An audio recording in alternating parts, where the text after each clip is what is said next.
Welcome to The Funnel. My name is John Shane. I'm president of Alignment Group. This is episode number 236 of The Funnel. Good sales managers develop empowered salespeople. Before we begin, I want to remind you to head on over to alignment-group.com/The Funnel. Subscribe, and we will send you the weekly show notes.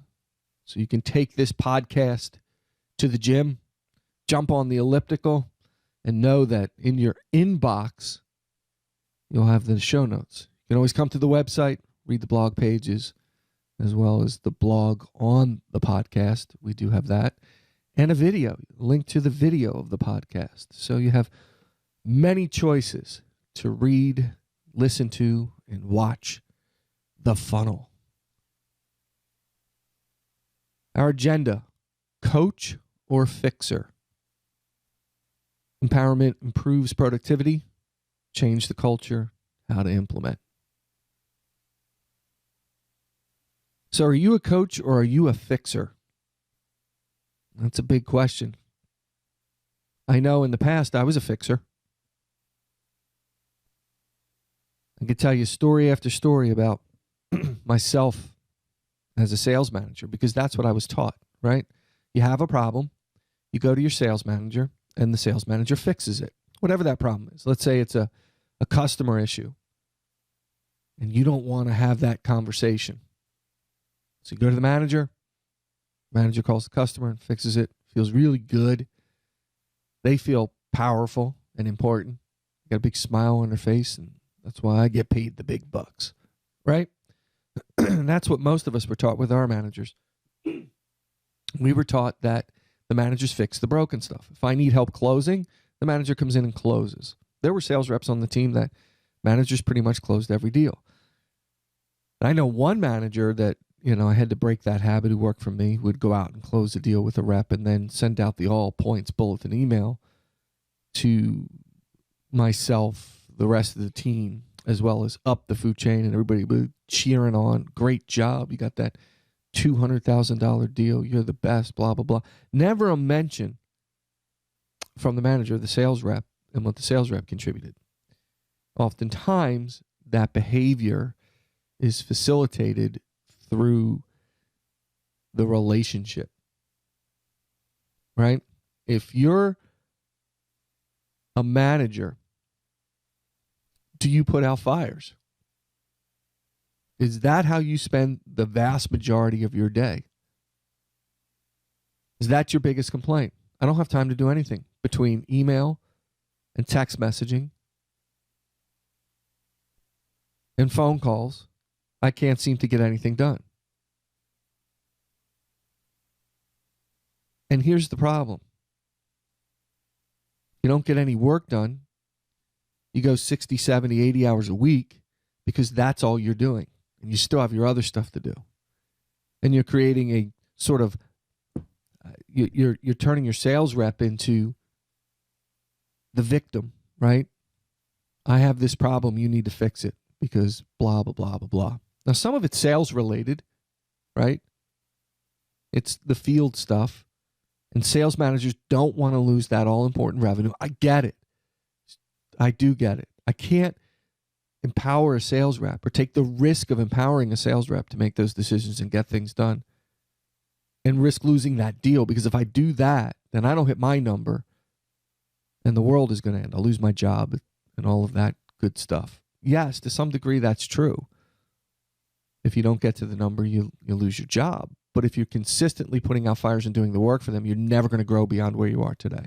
And eventually, somewhere in your time there or your career, you're going to hit a wall. There's only so much you can do in a 24-hour day. We all have the same amount of hours. That firefighting eats your productivity. You're sending a message that I'm here to solve your problems, and they begin to depend on that. I think I've told this one before, but I think I have, but I'm going to do it again. My kids yell at me for that. We already heard that story, especially when you get together with your old friends and tell the same stories over and over again. But I had a manager. I was a sales manager. He was a director. I think that was the title back then, long time ago. old company. And myself and the other sales manager, Susie, she was awesome. We had our teams, and he was our boss, and he kept firefighting for our sales teams, solving every problem, closing every deal, running out in the field, et cetera, et cetera. It really was undermining our ability to do the job and turning our sales reps into dependents, victims that needed his help to close deals. And it was getting out of hand.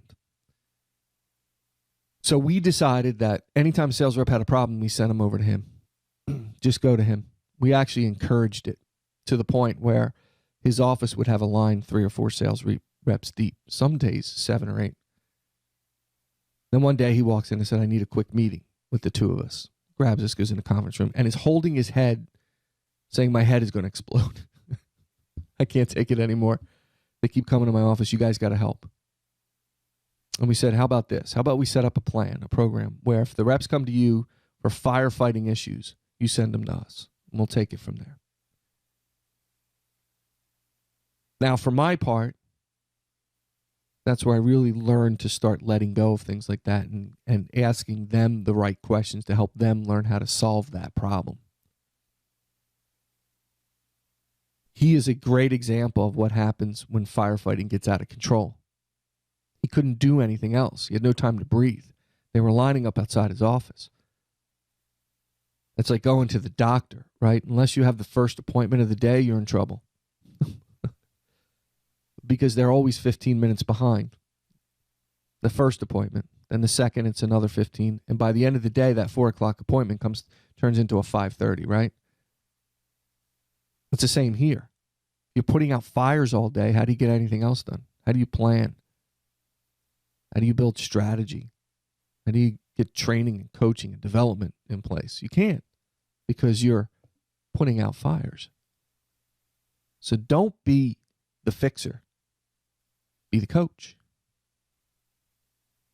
Empowerment improves productivity. Why does empowerment improve productivity? Well, first of all, it frees up your time. Right? So if you're empowering them to make decisions and do the right things, then it frees up their time. I even tell this to not only my sales reps, but my own kids, and you should too. Listen, I want you to make a decision here. You make a decision. I'm not going to be mad at you making a decision if it doesn't work out, as long as you learn from your mistake and then you don't make that kind of decision again, and you evolve from that. Where I really get frustrated is no decision at all. When you look to somebody else to do your work for you. You need to focus on helping them take accountability and empower them. One of the ways you can do that is through questioning. Have them take responsibility. Here's one of the things that you don't really think about when you're putting out fires, because it does feed some need in us to be important and to help. And in some cases, for managers, it's the only way we know how to help, right? So we know if we go on that deal, we can close it or we can help it, and it feels good, and our boss will like us, and the number will look good, and really that's the end result. But if it does go south, they have no accountability or responsibility. Why? Because you put the fire out. They have an easy out. They can blame you. They can make excuses as to why they're not at their number. You want to reduce excuse making? Empower them. Let them learn to take accountability and responsibility for their actions and what they do. That's how you get improvement. And that's how you grow. If you have a team full of salespeople that are out there doing their job and you're focusing on the bigger picture items and the coaching and the development, how much better can your team be? Can you put more numbers on the table? And when you do that, does that allow you to grow in your career? whether you leverage that to a better position in the company, a promotion, or somewhere else. Here's where we started, here's where we are now. This is the growth that I've been able to document, and this is how we did it. That's what empowerment does for you. So let's start by changing the culture. Big fan of culture change on things like that. First of all, you need to look. I'm going to talk about culture for a second. Is it just isolated to you, or is this the culture the company has created? I know in a previous lifetime it was a company culture. Okay? The owner of the company, the original owner of the company, was entrepreneurial. Probably the greatest single influence on me in my entire sales career. And the things he said, and the things he did, and the way he carried himself. He took responsibility for his own actions. He put his company and his people before anything else. That includes dealing with, because we were a reseller, dealing with the manufacturer. No one was more important than the employees. But he was an entrepreneur. He started selling in New York City. Selling typewriters in New York City. Imagine humping around typewriters in Manhattan. Okay. Moved to Baltimore, set up a business, et cetera, and started selling himself and made commitments that only he could keep. Now, he transferred that knowledge and the company grew, but ultimately he was a fixer. There was some value to that, tremendous value to that. So I don't want to deny that. Customer would call in and ask for him. They'd get him on the phone. And if there was a problem, oh, Lord, look out. He'd turn the building upside down and shake it to solve a customer problem. So there was some value there in being a fixer. Okay, but when you have an entire sales team, you're responsible for hitting millions of dollars of business, that can't be done.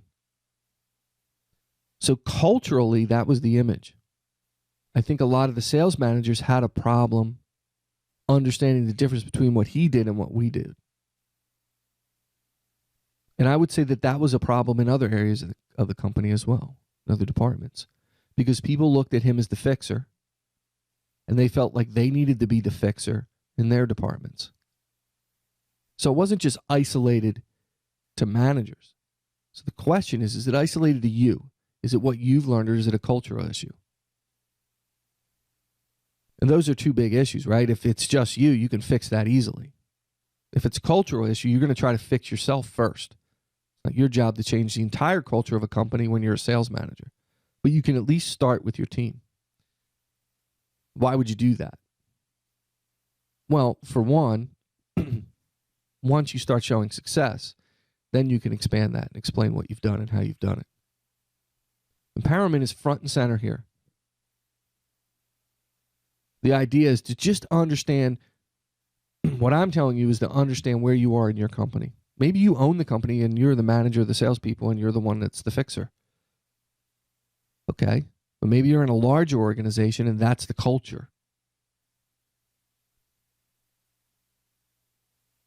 And understand where it, before you can fix it, start working on it, you have to understand where it lies. Okay, so how do you implement a change like that?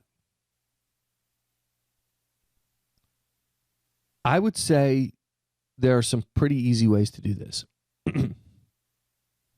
First of all, do any of you have friends? I'm asking this. I know you maybe answer me in a comment or an email.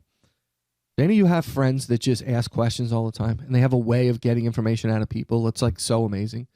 They just sit there and they're very interested in you and they ask a lot of questions and they're just very curious people. And they seem to just extract information from people that no one else can extract. That's how you need to be. You need to listen to what they're saying when they bring a problem to you. You pause, you let them say what they need to say. Don't interrupt them. Don't go to the quick solve. Big problem for me. I still have to work on that. Don't agree or disagree. Just let them say what they need to say. Acknowledge that it could be an issue, a potential issue. Acknowledge the problem or whatever it is, and then focus on what the outcome is that they're looking for. So you ask the question, how would you solve this? What's the desired outcome? What's your objective here? Tell me how you would fix this. So what you're doing is you're guiding them to the answer. Now, there are people that are going to go fishing. They're going to throw something out, or they're going to say something that to elicit an emotional response from you. Don't get sucked into that. Because you're going to ask them, what is it that you're looking for? And maybe they go off on a tangent. And they start telling you a big story. Okay? Don't react. Don't get emotional. Ask them. Again, okay. What if that were to happen and we were to fix that? What would work here? Okay. Now, in a sales situation, if they need help, well, our pricing's out of whack. And this is a big problem with the company. And blah, blah, blah. And they're going on and on and on. Okay, well, if I solve that, what would happen? I want to get to the root of what they're really looking for. And eventually, it's like a customer. Sometimes they're objecting to price, and it's not really price. It's something else. You refocus them on the problem and taking responsibility and taking accountability and fixing it themselves. You're guiding them and setting them free to do these things on their own. And maybe they give you a suggestion and it's not exactly 100% perfect. You keep asking until they come to a place where it's where it needs to be. Give me, and if they have choices here, what are your choices? Okay, what is it that you can do here? What do you think the best course of action is? You ask them the question. I finally got to the point with my salespeople where I said to them, hey, look, don't come walking into my office with a problem where you're going to just puke it all over my desk and sit back with your arms folded waiting for me to solve your problem. You can come in here with these issues and problems, stay focused on the problem. Don't give me the sidebars about how this person's a jerk and this person's difficult to deal with in the office, or maybe whatever. Maybe you're trying to get something done for a prospect and you can't get the demo or whatever it is. You can't get the support people to do what they want. Don't tell me the story, the backstory. Give me the problem and then what your thoughts are on how to solve it. And then we can work together to figure out how to solve that. That's really step one. If you can get them to think beyond the problem itself and a possible solution, and don't give me something silly. Well, we need to drop our prices 40% across the board. Well, that's not going to happen. Unless you don't want to make any money. That's not going to happen. So be realistic in your responses to me. Tell me the problem. Don't give me the personal, emotional sidebar stuff that someone's a jerk. Give me the potential solutions to that problem that you think would help solve that problem. We'll work on that together. And hopefully we'll get to the desired outcome. And over time, as you begin to roll that out to them, they're going to come into you with 100 problems, month one. Then that's going to get knocked down to, 80. I'm just making up a number, to 60. Because as they begin to start feeling the solution and they start talking it out with you, they're going to learn how to solve some of these problems themselves, and they're never going to need to involve you. And all of a sudden, you have empowerment. You can't just say to them, you fix it yourself. I'm sick and tired of solving your problems. You got to teach them, because you're probably one of the ones that have created this victim mentality, this fire mentality, and you're going to confuse the hell out of them the minute you stop. So think about how you got there before you just start going in like Rambo. For those of you who are younger, just look up Rambo. Subscribe to The Funnel, alignment-group.com/The Funnel. You can find us on Facebook, LinkedIn, Twitter. Find me on LinkedIn. Jay Shade, alignment-group.com. Of course, alignment-group.com is the website. Thank you for subscribing. And as always, keep filling the funnel.